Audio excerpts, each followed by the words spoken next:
Salam saudara, selamat pagi. Jumpa lagi di minggu pagi ini. Saya tidak sendiri, saya ada dengan orang-orang yang disayang Tuhan tentunya. Kenapa saya bilang kita orang yang disayang Tuhan? Karena saya masih mendapati tentunya ya Bapak Ibu jemaat Tuhan dalam keadaan yang diberkati Tuhan, dipenuhi dengan kasih karunia. Bahkan hari ini engkau sehat walafiat untuk bisa duduk dan kita sama-sama belajar firman Tuhan. Oleh karena itu sebelum kita membaca dan merenungkan firman Tuhan, tundukkan kepala saudara dan kita doa bersama-sama. Bapa di dalam surga, kami mengucap syukur untuk pagi ini. Kami tahu Tuhan sangat sayang kepada kami sehingga engkau mengaruniakan kepada kami kehidupan. Kau berikan kepada kami nafas hidup dan hari Minggu ini kami masih bisa lagi bersekutu dengan engkau, memuji memuliakan namamu, bahkan mendengarkan firman-Mu.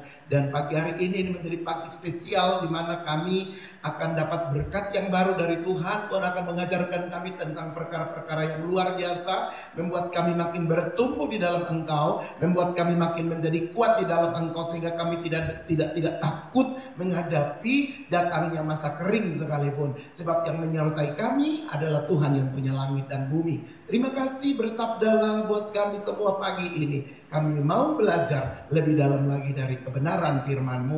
Hanya di dalam nama Tuhan Yesus kami sudah berdoa kepada Bapa di sorga. Amin. Bapak Ibu yang dikasihi Tuhan Yesus Kristus, salam. Saya berharap saya ketemu dengan orang-orang yang disayang Tuhan dalam keadaan sehat. Amin. Dalam keadaan yang bergairah untuk kita belajar firman Tuhan lagi. Sebab beberapa hari lagi kita akan merayakan Pentakosta dan tentu di dalam Pentakosta kita akan tahu Roh Kudus dicurahkan. Amin. Ketika Roh Kudus dicurahkan, saudara akan menjadi orang-orang yang bergerak bagi Tuhan di seluruh bidang di mana engkau ada. Dan di tempat itulah yang menjadi mimbarmu untuk engkau mewartakan Tuhan di sana. Dan saya berdoa supaya lewat saudara dan saya ada banyak orang yang menjadi percaya kepada Tuhan. Yang setuju tentu beri kemuliaan bagi Allah kita. Pagi hari ini kekasih Tuhan sekalian, saya akan mulai dengan berkata bahwa saya akan bawa kita untuk kita belajar dari tanah kering dan tanah yang tiada berair. Apa itu tanah kering atau tanah yang tiada berair? Ini bukan cuma sebuah kondisi fisikal, bumi yang tiada berair, tapi lebih berbicara tentang tanah hati kita, tanah hati saudara, tanah hati beberapa orang yang dalam keadaan kekeringan. Dan apa yang mesti kita lakukan ketika satu orang, satu bangsa, satu kaum mengalami kekeringan di dalam hidup ini. Saya pagi ini tentu setelah mengajar ini saya berdoa supaya jangan ada satupun dari jemaat Tuhan yang mengalami kekeringan. Sebab itu keadaan yang sangat amat tidak baik, keadaan yang sangat kritis. Sehingga saya sebagai hamba Tuhan tentu punya tanggung jawab memberitahukan pengajaran ini supaya saudara bisa berdoa dan Tuhan membawa kita untuk masuk ke tempat yang bermata air, tempat yang berkelimpahan, bukan tempat yang kering. Tapi saya mengangkat tema ini untuk supaya kita bisa belajar, supaya umat Tuhan berhati-hati. Kalau kita salah memperlakukan hidup ini, kemungkinan kita bisa ada di tempat yang kering dan tiada berair. Perhatikan firman Tuhan, saya mulai dengan mengajak saudara untuk membaca Mazmur pasal 107. Temukan Mazmur pasal 107. Kita akan sama-sama membaca ayat-ayat ini. Mulai dari ayat yang ke-33 hingga ayat yang ke-37.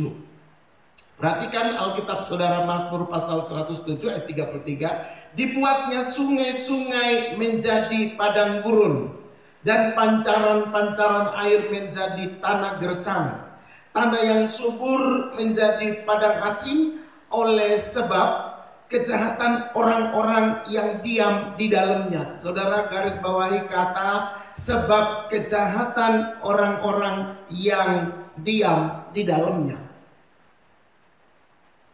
Ini yang menjadi persoalan. Saya mulai dengan tadi berkata kita mau belajar dari tanah kering dan tiada berair. Mazmur 107:33 dia bilang dibuatnya. Nya di sini huruf besar, artinya Tuhan membuat sungai-sungai menjadi padang gurun. Saudara bisa membayangkan sungai yang harusnya itu airnya itu berbual-bual diubah menjadi padang gurun. Kemudian pancaran-pancaran mata air itu menjadi tanah gersang. Dua keadaan yang sangat kontradiktif. Yang satu disebut sungai-sungai, tetapi diubah jadi padang gurun. Pancaran-pancaran air menjadi tanah gersang. Ayat 34 malah lebih dia bilang, tanah yang subur menjadi padang asin, padang hangus, padang terbakar. Penyebabnya adalah kejahatan orang-orang yang diam di dalamnya. Jadi kalau kita perhatikan Mazmur 107, Tuhan bersikap tegas kepada orang-orang yang berbuat jahat, yaitu dia mengubah sungai yang mengalir menjadi padang gersang, menjadi padang gurun, pancaran-pancaran airnya menjadi padang gurun, bahkan tanah subur menjadi padang asin. Ini tiga tempat yang menggambarkan sebuah keadaan yang kering, gersang, dan angus, saudara. Satu penyebabnya, yaitu orang-orang yang tinggal di dalamnya itu berbuat kejahatan. Catat baik-baik dari Mazmur pasal 107 ayat 33 dan 34. Namun kalau kita perhatikan ayat yang ke-35, ini berbalik dari ayat yang di atas tadi. Ditempatkannya di sana, Alkitab bilang di sini, dibuatnya padang gurun menjadi kolam air. Ini luar biasa nih. Dibuatnya padang gurun menjadi kolam air, dan tanah kering menjadi pancaran-pancaran air. Ayat 33-34 menjelaskan kekeringan, padang gersang, padang gurun, tanah asin itu bisa terjadi karena kejahatan orang-orang yang tinggal di dalamnya. Tapi ayat 35 dia bilang dibuatnya padang gurun menjadi kolam air dan tanah kering menjadi pancaran mata air. Ditempatkannya di sana orang-orang lapar. Saudara garis bawahi orang-orang lapar. Ditempatkannya di sana orang-orang lapar, dan mereka mendirikan kota tempat kediamannya. Ayat 37, mereka menabur di ladang-ladang, membuat kebun-kebun anggur yang mengeluarkan buah-buah sebagai hasil.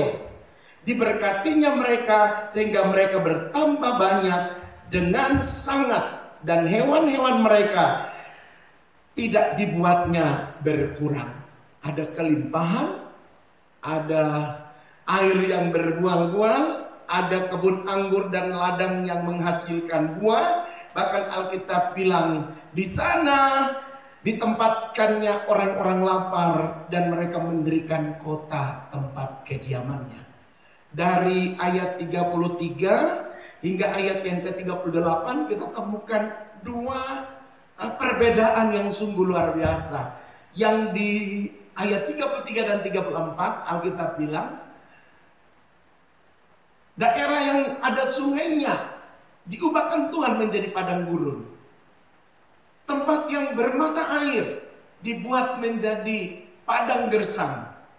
Bahkan Alkitab bilang di sana seperti tanah asin, padang asin. Artinya ini sebuah kondisi yang sangat parah di dalam hidup ini. Tadi saya bilang penyebabnya itu adalah Alkitab bilang yang tinggal di situ adalah orang-orang yang berbuat kejahatan, atau sebab kejahatan orang-orang yang diam di dalamnya, maka Tuhan menyebabkan kekeringan dan membuat tempat itu menjadi gersang dan menjadi padang asin. Tapi di satu sisi Alkitab bilang ada orang lapar yang ditinggalkan di situ. Orang lapar ini adalah mereka yang antusias untuk mencari pertolongan, dan pertolongan itu mereka temukan di dalam Tuhan. Dan Alkitab bilang orang-orang yang lapar ini Tuhan taruh di situ, mereka diam dan membangun kotanya, dan Tuhan membuat dia menjadi tempat yang bermata air. Dari tadi padang gersang, padang gurun karena dia lapar, Tuhan ubah itu menjadi tempat bermata air. Bahkan Alkitab bilang tanah yang kering tadi berubah menjadi kebun-kebun anggur dan ladang-ladang yang penuh dengan tanaman. Bukankah ini cara Tuhan untuk membuat dua perbedaan? Bagi orang yang berbuat kejahatan, akibatnya itu sungai-sungainya berubah menjadi padang gersang. Sementara orang yang lapar, orang yang mencari Tuhan, Alkitab bilang Tuhan membiarkan dia mengubah keadaan padang gurun itu menjadi tempat yang ada sungainya, bermata air di sana. Oleh karena itu, jika hari ini engkau diperhadapkan dengan dua pilihan ini, saya percaya kamu akan berkata, Tuhan, saya mau jadi seperti orang yang lapar, yang mendirikan kotanya, di mana Tuhan mengubah padang gurun menjadi tempat bermata air. Tepuk tangan bagi Allah kita, itu Allah kita yang luar biasa. Sehingga kita temukan di sini bahwa kalau kita mau belajar dari tanah kering dan tiada berair, maka ada 3 hal yang menjadi penyebab kenapa terjadi kekeringan seperti yang tadi. Yang pertama, atas seizin Tuhan. Tuhan izinkan kadang terjadi kekeringan supaya orang kembali menjadi percaya kepada Dia. Kadang-kadang hidup kita Tuhan izinkan terjadi satu kegersangan. Ketika kita mengalami kegersangan dalam hidup ini, Tuhan sementara menilai kepada siapakah engkau berlari dan minta pertolongan, kepada dunia ini atau kepada Tuhan yang menjadi sumber kehidupan bagi kita. Nah, pilihan ada di tangan saudara. Oleh karena itu, penyebab kekeringan yang pertama saya mau bilang, Tuhan izinkan itu. Saudara bisa temukan dalam Ulangan pasal 8 ayat 11 hingga ayat yang ke-18. Bagaimana Tuhan mengizinkan orang-orang Israel itu lapar, Tuhan mengizinkan mereka menjadi capek, mereka berjalan di padang gersang, supaya mereka tahu bahwa mereka membutuhkan Tuhan yang menyediakan roti dan air bagi mereka. Seperti khotbah saya beberapa minggu yang lalu. Nah, kalau Tuhan mengizinkan terjadi kekeringan di dalam hidup ini, maka apa yang mesti saudara lakukan? Cek hati kita, Tuhan, saya dalam kondisi yang sungguh-sungguh taat padamu. Atau ketika engkau cek dirimu, engkau dapati dirimu dalam keadaan yang melanggar hukum Tuhan, sehingga engkau tahu kekeringan itu Tuhan izinkan. Nah, jika 2 hal ini adalah pertimbangan di dalam hatimu, pastikan kalau itu kesalahan, engkau minta ampun sama Tuhan. Tapi kalau itu Tuhan yang izinkan, saudara berkata sama Tuhan, kasih saya Tuhan kekuatan dan kemampuan untuk bisa melewati situasi ini hingga selesai. Yang setuju katakan amin. Kita mesti minta sama Tuhan kekuatan supaya kita bisa melewati. Karena Tuhan yang izinkan itu terjadi. Kemudian yang kedua, kenapa Tuhan izinkan terjadinya kekeringan? Karena ulah manusia. Saudara bisa lihat di dalam Hagai pasal 1, bagaimana umat Tuhan membiarkan hal-hal yang sebenarnya penting di dalam hidup ini menjadi kehilangan pengharapan. Saudara perhatikan Hagai pasal 1 sebentar. Saya ingin membacakan ayat-ayat ini untuk saudara. Dalam Hagai pasal 1, mulai dari ayat yang ke-7, Alkitab bilang begini. Beginilah firman Tuhan semesta alam, perhatikanlah keadaanmu. Kemudian di ayat yang ke-9, oleh karena apa? Demikianlah firman Tuhan semesta alam. Oleh karena rumahku yang telah menjadi reruntuhan, sedangkan kamu masing-masing sibuk dengan urusan rumahmu sendiri. Itulah sebabnya langit menahan embun dan bumi menahan hasilnya. Dan aku memanggil kekeringan datang ke atas negeri, di atas gunung-gunung, ke atas gandum, ke atas anggur, ke atas minyak, ke atas segala yang dihasilkan tanah, ke atas manusia dan hewan, dan ke atas segala hasil usahamu. Perhatikan di ayat 10 dan 11. Itulah sebabnya langit menahan embunnya.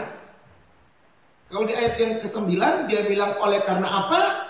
Oleh karena rumahku yang tetap menjadi reruntuhan. Sementara umat Tuhan masing-masing sibuk dengan urusan rumah-rumahnya sendiri-sendiri. Ini yang tadi Alkitab bilang bahwa atau penyebab kedua kekeringan itu karena ulah manusia. Mereka mengabaikan rumah Tuhan. Mereka membiarkan rumah Tuhan tetap menjadi reruntuhan di zaman Hagai ini. Sementara mereka sibuk dengan urusan di rumah mereka masing-masing. Alkitab bilang itulah sebabnya langit menahan embunnya dan bumi menahan hasilnya, dan aku memanggil kekeringan datang ke atas negeri ini. Jadi kalau tadi yang pertama Tuhan izinkan, yang kedua ulah manusia menyebabkan Tuhan menahan embun. Ulah apa? Mereka membiarkan rumah Tuhan itu terbengkalai, membiarkan rumah Tuhan menjadi reruntuhan. Sementara umat Tuhan di zaman Hagai ini mereka sibuk dengan semua urusan di rumah mereka masing-masing. Tuhan menahan embun di sana. Saya berdoa supaya umat Tuhan yang mendengar suara firman pagi ini, engkau menjadi orang yang memperhatikan rumah Tuhan, sehingga Tuhan tidak menahan embun yang ada di atas kehidupanmu. Bahkan Tuhan tidak akan memanggil kekeringan datang ke atas negeri di mana saudara dan saya tinggal. Kita akan hidup di bawah langit yang terbuka. Yang setuju katakan amin. Kemudian yang ketiga, penyebab kekeringan adalah perbuatan si jahat. Perhatikan kitab Sakaria sebentar. Pasal yang ketiga. Sakaria pasal yang ketiga menunjukkan kepada kita begini. Kemudian ia memperlihatkan kepadaku imam besar Yosua berdiri di hadapan malaikat Tuhan, sedang iblis berdiri di sebelah kanannya untuk mendakwa dia. Sakaria pasal 3 ayat yang kedua. Lalu berkatalah malaikat Tuhan itu kepada iblis itu, Tuhan kiranya menghardik engkau hai iblis. Tuhan yang memilih Yerusalem kiranya menghardik engkau. Bukankah dia ini puntung yang telah ditarik dari dalam api? Sakaria 3 ayat yang ketiga. Adapun Yosua mengenakan pakaian yang kotor waktu dia berdiri di hadapan malaikat itu. Jadi Alkitab berkata di dalam Sakaria ini, imam yang datang berdiri di hadapan Tuhan dengan pakaian yang kotor. Imam Yosua berdiri di hadapan Tuhan mengenakan baju yang kotor, dan ini menyebabkan iblis mendakwa dia. Iblis menyebabkan terjadi kekeringan di dalam kehidupan Imam Yosua. Saudara perhatikan baik-baik bahwa terkadang iblis bisa mendatangkan hal-hal yang buruk dalam hidup kita yang digambarkan sebagai kekeringan atau tanah yang tiada berair. Jadi kita temukan sekarang ada 3. Yang pertama, kekeringan itu bisa terjadi karena seizin Tuhan, Tuhan yang izinkan. Yang kedua itu karena ulah kita, kesalahan kita manusia. Yang ketiga, kadang iblis yang mengerjakan itu di dalam kita.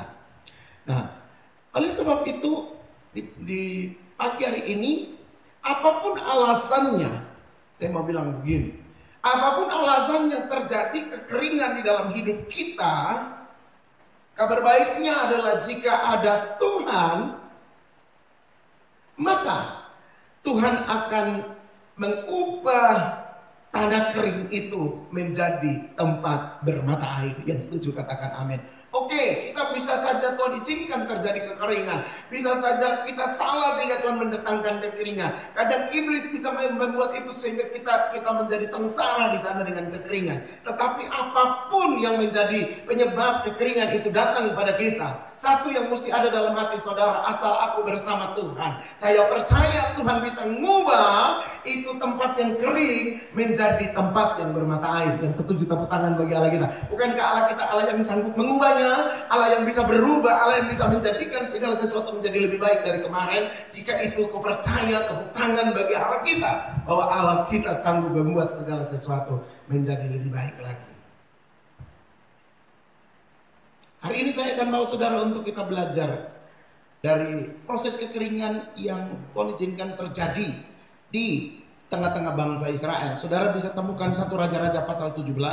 Kemudian kita akan sama-sama belajar bahwa pada masa Raja Ahab, Tuhan menyatakan firman-Nya melalui Elisa. Dan Tuhan bilang begini, sesungguhnya tidak akan ada embun atau hujan pada tahun-tahun ini kecuali kalau ku katakan. Jadi Elia dipakai Tuhan untuk menyatakan bahwa Israel akan mengalami kekeringan.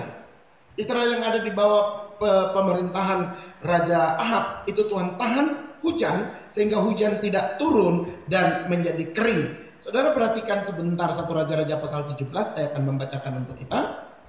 Lalu berkatalah Elia orang Tisbe dari Tisbe Gilead kepada Ahab, demi Tuhan yang hidup Allah Israel yang kulayani, sesungguhnya tidak akan ada embun atau hujan pada tahun-tahun ini kecuali kalau kukatakan. Kemudian datanglah firman Tuhan kepadanya, pergilah dari sini, berjalanlah ke timur dan bersembunyilah di tepi sungai Kerit di sebelah timur sungai Yordan.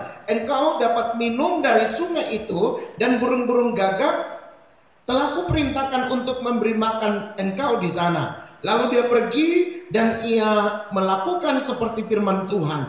Ia pergi dan diam di tepi sungai Kerit di sebelah timur sungai Yordan. Pada waktu pagi dan petang burung-burung gagak membawa roti dan daging kepadanya.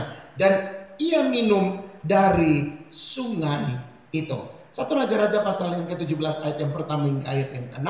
Kalau saudara perhatikan bahwa muncul pertanyaan di sini, mengapa Tuhan begitu tega untuk mengizinkan terjadi kekeringan di Israel? Tuhan melakukan bukan tanpa alasan.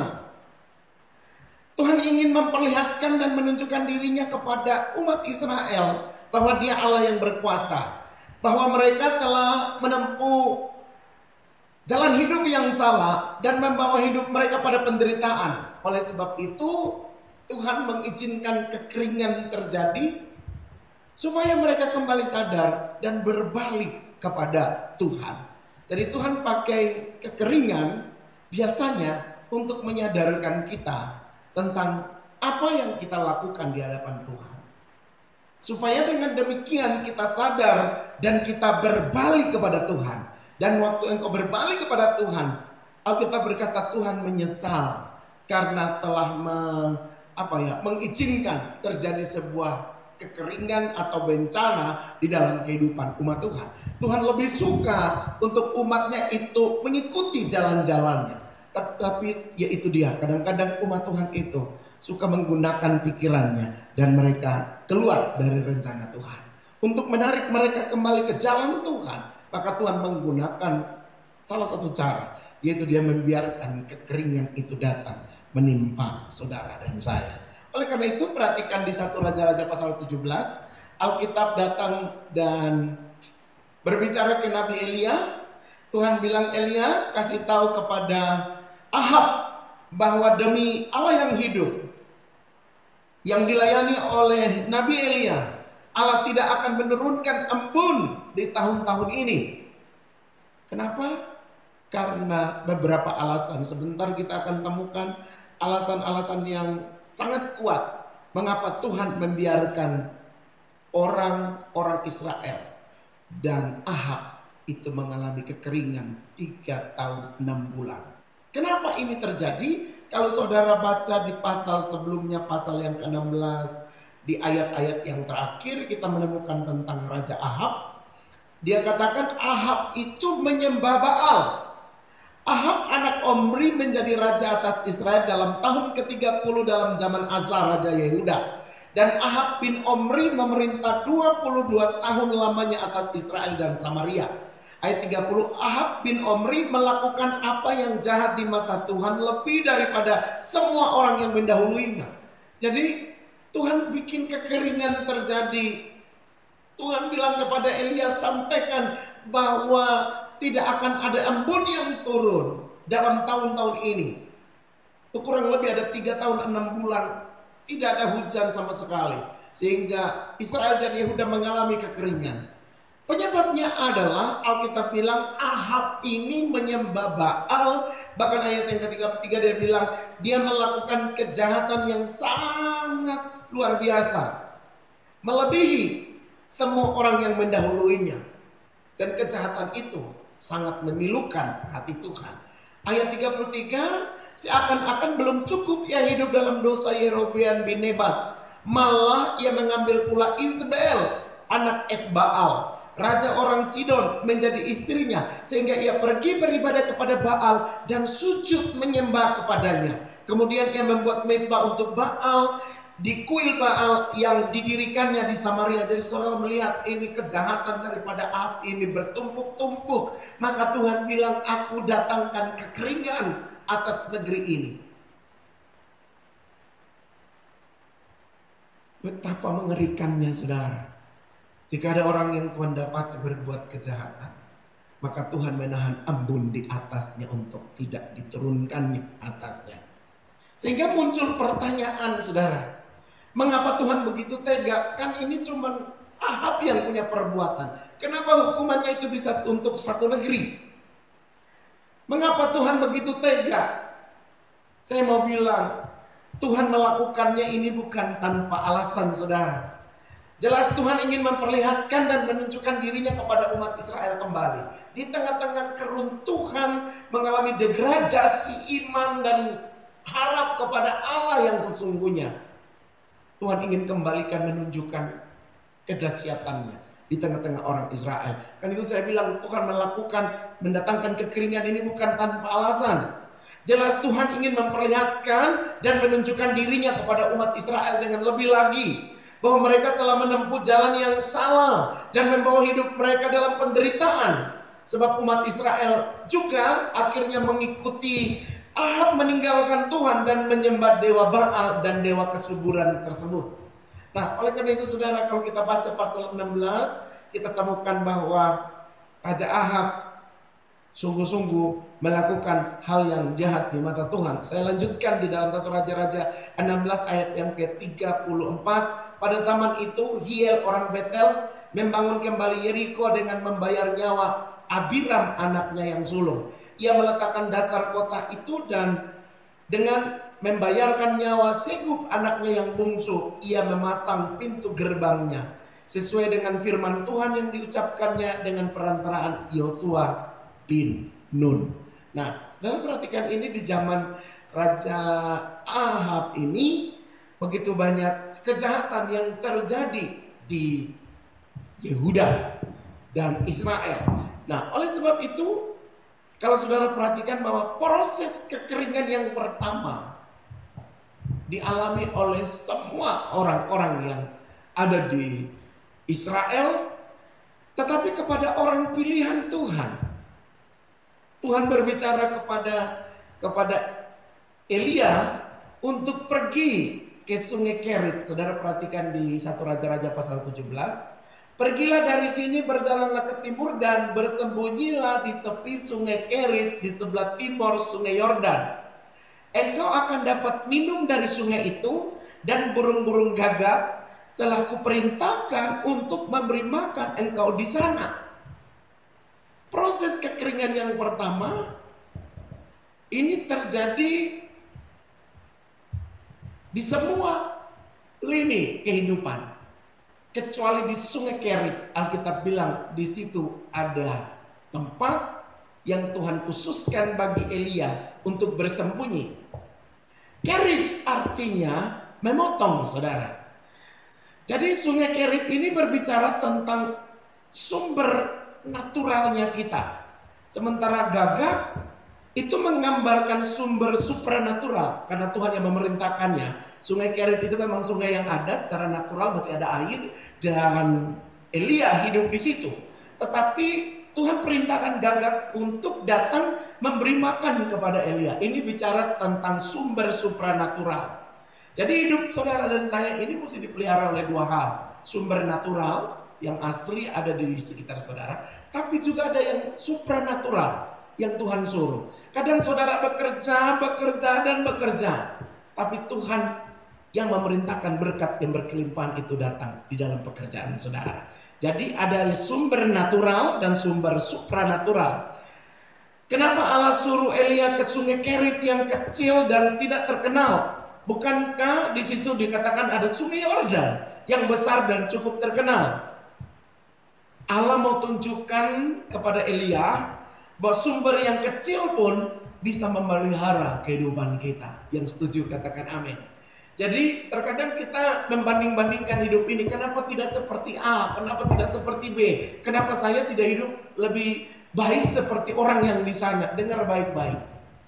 Elia pernah Tuhan suruh hidup di sungai Kerit. Padahal di sampingnya itu ada sungai Yordan. Tapi Tuhan bilang kamu di sungai Kerit. Dan sungai Kerit cukup untuk memberikan kehidupan kepada Elia. Arti Kerit itu artinya dipotong. Ada banyak hal yang Tuhan lagi kerjakan di dalam diri Elia, yang Tuhan ingin bikin supaya dia tahu bahwa yang memberikan kehidupan kepada dia itu adalah Tuhan semata-mata. Amin. Ini seperti gambaran kehidupan saudara dan saya hari-hari ini. Mungkin engkau cuma punya sumber yang kecil. Engkau punya usaha yang kecil. Engkau punya toko yang kecil, restoran yang kecil, apalagi usaha yang belum semapan orang yang ada di kota-kota besar. Tapi saya mau bilang, dari yang kecil itu Tuhan sanggup memberikan kehidupan dan pemeliharaan kepadamu. Ada sumber natural yang Tuhan siap, tapi ada sumber supranatural yang datang seperti burung gagak yang Tuhan perintahkan untuk memberi makan kepada saudara dan saya. Oleh karena itu jangan pernah khawatir, jangan pernah takut. Proses kekeringan itu terkadang terjadi dalam kehidupan kita. Tadi saya bilang ada 3 hal yang menjadi penyebab. Mungkin dari salah satu itu bisa menjadi penyebab itu kekeringan datang menimpa saudara. Tetapi kadang di kekeringan ini itu seperti kerit yang Tuhan izinkan terjadi dalam hidup saudara. Tuhan lagi memotong kita, Tuhan lagi memangkas kita. Dia lagi mengizinkan kerit itu menjadi hal yang sedikit tetapi menghidupkan engkau di masa kekeringan. Berapa banyak saudara tahu Allah kita kadang menyediakan kerit bagi kita, menyediakan sungai kerit yang kecil dipangkas Tuhan, tetapi dari situ ada kehidupan yang bisa saudara dan saya nikmati. Itu proses kekeringan yang pertama yang bisa kita pelajari. Kemudian yang kedua saudara, kita perhatikan bacaan dari 1 Raja-Raja pasal yang ke-7, ayat yang ke-7 hingga ayat yang ke-24. Saya tidak membacakan ayat ini, nanti saudara baca sendiri di rumah. Berbicara tentang janda di Sarfat yang juga Tuhan pelihara dengan cara yang ajaib. Alkitab bilang, tetapi sesudah beberapa waktu sungai itu menjadi kering sebab hujan tidak turun di negeri itu. Maka datanglah firman Tuhan kepada Elia, bersiaplah pergi ke Sarfat yang termasuk wilayah Sidon, dan diamlah di sana, ketahuilah aku telah memberitahukan seorang janda untuk memberi engkau makan. Perhatikan, tadi Alkitab bilang sungai Kerit itu artinya dipotong, dan Tuhan suruh Elia pergi ke situ sebab aku akan mengirimkan burung gagak untuk mengantarkan roti dan daging tiap pagi dan sore bagimu. Dan Elia hidup beberapa lama di situ. Namun satu hari Alkitab bilang sungai itu pun menjadi kering. Sungai Kerit yang tadi menjadi pengharapan itu menjadi kering juga.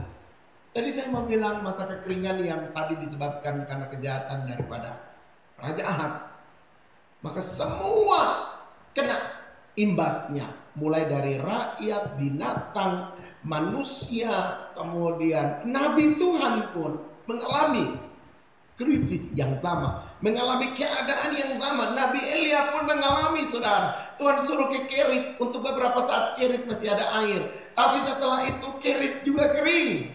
Dan Tuhan bilang begini kepada Elia, bersiaplah pergi ke Sarfat yang termasuk wilayah Sidon, dan diamlah di sana.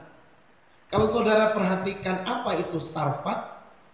Sarfat dari bahasa Ibrani yaitu Sarfat. Sarfat ini adalah tempat peleburan atau tempat untuk memurnikan logam. Jadi dari sungai Kerit yang berarti dipotong, Tuhan suruh Elia ke satu tempat yang lebih luar biasa, yang disebut tempat untuk memurnikan logam atau tempat peleburan. Sarfat ini tempat peleburan. Di masa kekeringan yang begitu amat sangat, Tuhan suruh kepada Elia pergi ke Sarfat. Di sana kamu akan bertemu dengan seorang janda, dan janda itu yang akan memberi engkau makan. Saudara, secara rasional tentunya pergi ke rumah seorang janda, kemudian janda itu yang akan memberikan kehidupan kepada seorang nabi, ini sangat amat tidak mungkin. Tapi apa yang tidak mungkin bagi Tuhan, saudara? Bagi Elia mungkin tidak mungkin, bagi saya tidak mungkin, tapi bagi Tuhan mungkin. Setuju, katakan amin. Kadang-kadang masa kekeringan seperti ini Tuhan izinkan. Sudah tadi ada Sarfat, ada Kerit yang berarti terpotong, dipangkas. Sekarang Tuhan suruh pergi masuk ke tempat peleburan, tempat pemurnian logam yang tentu tidak gampang. Sarfat ini pun sebuah keadaan yang tidak mudah. Mari kita baca selanjutnya dari 1 Raja-Raja pasal 17 tadi. Ayat yang ke-10. Sesudah itu dia bersiap lalu pergi ke Sarfat. Setelah ia sampai ke pintu gerbang kota itu, tampaklah di sana seorang janda sedang mengumpulkan kayu api. Ia berseru kepada perempuan itu, katanya, "Cobalah ambil bagiku sedikit air dari ke dalam kendi supaya aku minum."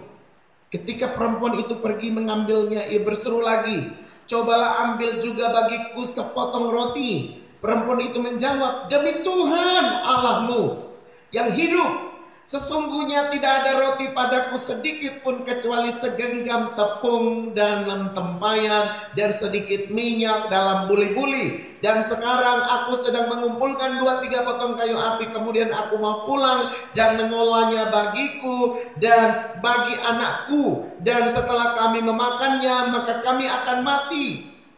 Saudara perhatikan, Elia berkata kepada perempuan ini, "Berikanlah aku minum dari tempayanmu."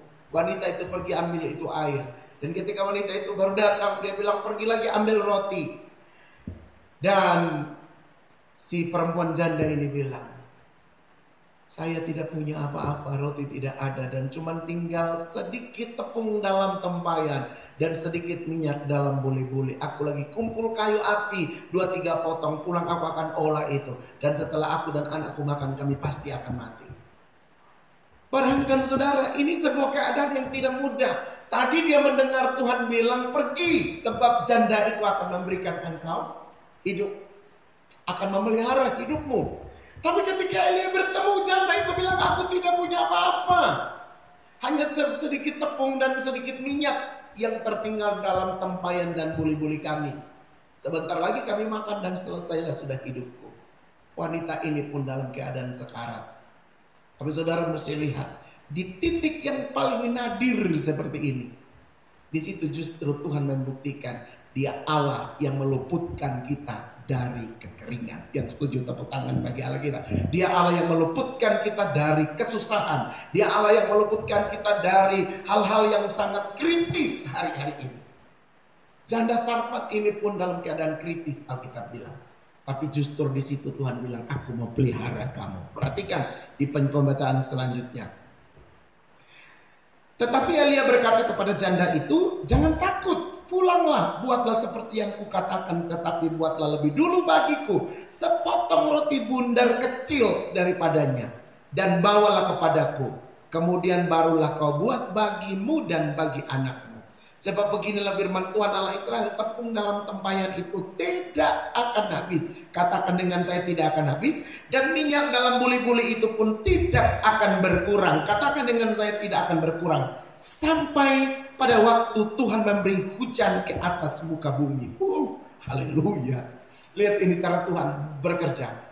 Dia bilang kepada janda ini, kepada janda Sarfat, "Jangan takut."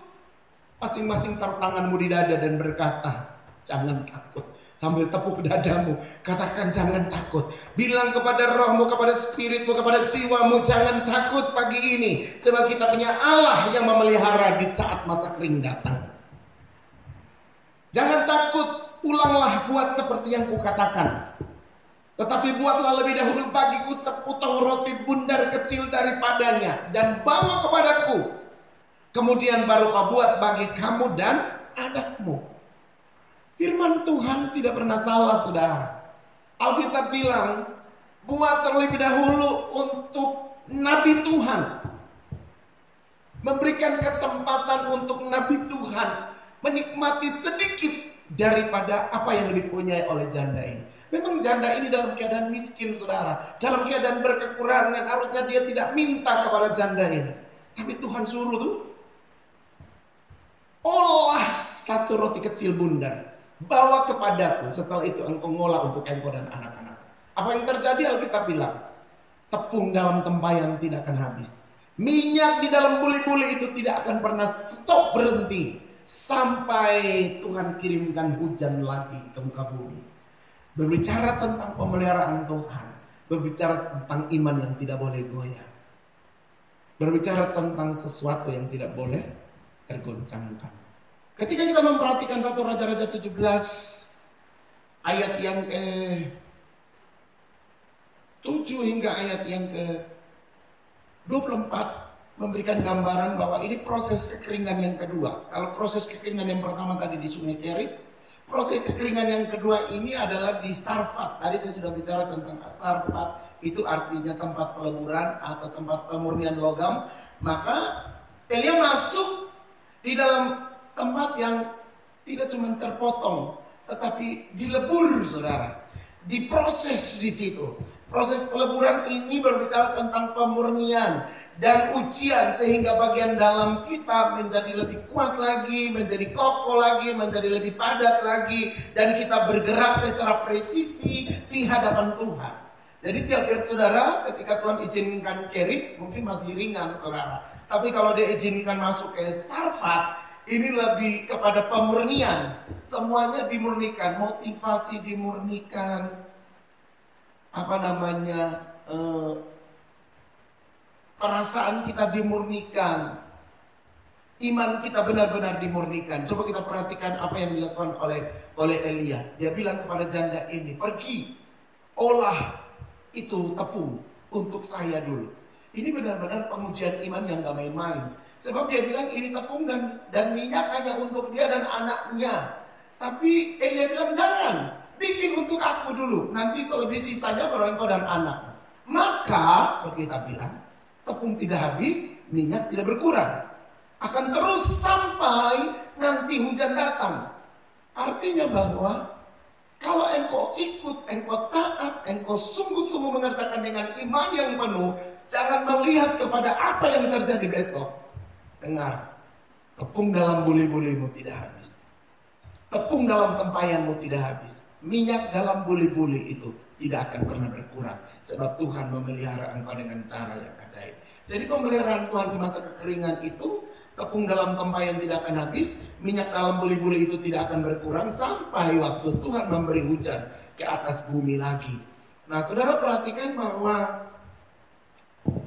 ini terjadi.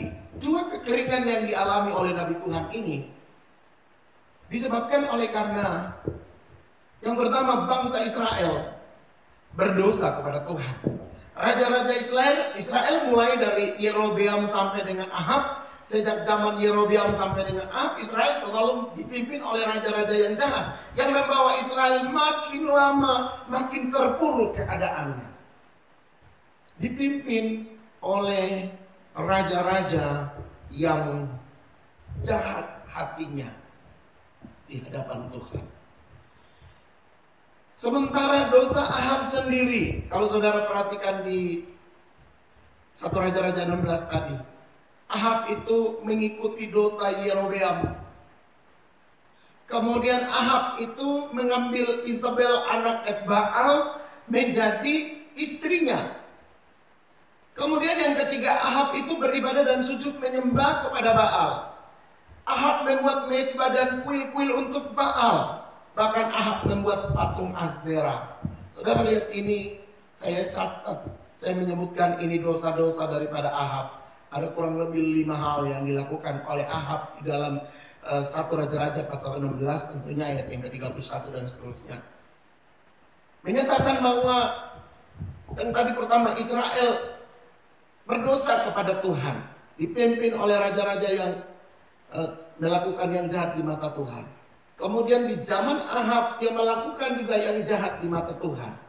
Kemudian orang-orang Israel atau rakyat pada zaman Ahab. Saudara perhatikan di pasal 16 atau Raja-Raja ayat yang ke-34. Apa yang dilakukan oleh umat Israel? Umat Israel melupakan Tuhan dan ikut menyembah Baal. Kemudian yang kedua, mereka kawin-mawin dengan orang kafir, orang-orang Sidon. Ini yang membuat hati Tuhan marah. Rajanya berdosa, pemimpin-pemimpinnya berdosa. Ahab yang sebenarnya harus berdiri bagi Tuhan justru melakukan yang sangat-sangat amat jahat di mata Tuhan. Sehingga kekeringan 3,5 tahun, 3 tahun 6 bulan terjadi atas Israel. Dan dampaknya bukan cuma segelintir orang secara sporadis mengalami kekeringan, tetapi satu bangsa mengalami hukuman Tuhan. Satu bangsa mengalami yang namanya kekeringan. Dan saudara mesti memperhatikan yang dilakukan oleh Elia adalah Elia berdoa kepada Tuhan. Di musim-musim kekeringan, engkau dan saya butuh spirit Elia. Di musim-musim kekeringan seperti hari ini, engkau butuh Elia ada di dalam kehidupan. Elia, saya bilang spirit hari ini. Artinya bahwa ada satu hidup kehidupan yang benar-benar mengandalkan Tuhan. Yang benar-benar memberikan kesempatan Tuhan, telinganya mendengar apa yang Tuhan bicara, hatinya terkoneksi dengan Tuhan, punya keinginan sehingga Tuhan bicara lewat dia. Apa dia tidak mengalami dampak? Mengalami, saudara. Tuhan suruh dia pergi ke Kerit, dan di sungai Kerit dia belajar sesuatu dari Tuhan sampai sungai itu kering. Dan Tuhan suruh pergi ke Sarfat, dia ketemu Sarfat, janda di Sarfat itu, dia dipelihara dengan baiknya oleh Tuhan di situ. Luar biasa. Tuhan bilang kepada Elia bahwa wanita itu akan hidup dari tepung dan minyak yang ada di dalam buli-buli itu. Ayat 15, saudara lihat ketaatan wanita ini. Lalu pergilah perempuan itu dan berbuat seperti yang dikatakan Elia. Garis bawahi, berbuat seperti yang diperintahkan Elia. Ada ketaatan di sini. Ketaatan mendatangkan hasil. Yang setuju katakan amin.